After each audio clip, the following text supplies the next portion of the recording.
Que les subventions doivent d'abord répondre à un besoin réel des associations et aussi être appréciées en fonction de la nature de l'objet social, de la nature de leur activité et pour celles qui génèrent une venue, des incidences qu'elles ont en matière budgétaire.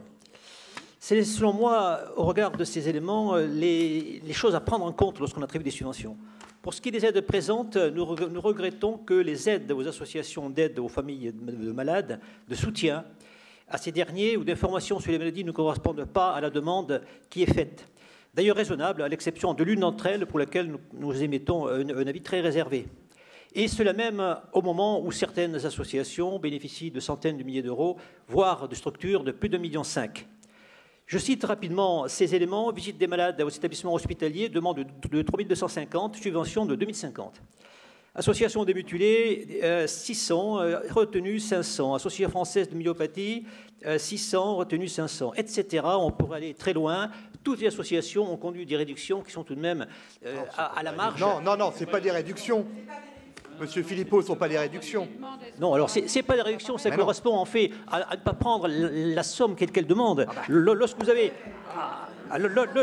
une association au bout des doigts, qui ne sont tout de même d'aveugles, qui demande 2 500 euros, c'est quand même pas énorme, on leur attribue royalement 2 375 euros.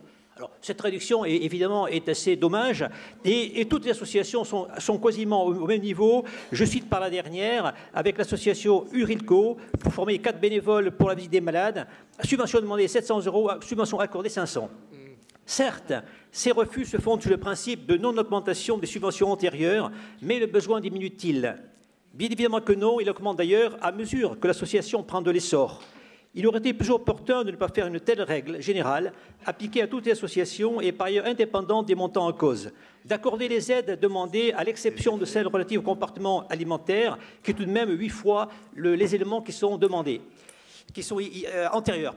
Je note par ailleurs que vous avez réduit les aides d'action au projet relatifs aux colloques et journées d'information sur la santé mentale.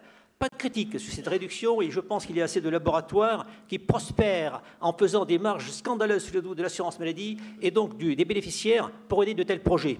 Faut-il alors voter pour cette délibération? Oui, car avec la désinformation pratiquée à notre encontre par la presse, ce serait alors le titre selon lequel nous n'accordons pas d'aide et nous sommes contre. Oui, car en l'état du dossier en ligne et des comptes sur l'association, n'étant ni présentés en commission finances, ni accessibles, sauf à être prévenus à temps des demandes de façon à pouvoir avoir ces différents dossiers dans les mains, nous ne pouvons que voter pour. Donc nous voterons pour toutes ces associations, à l'exception de celles relatives à Bronca. Merci.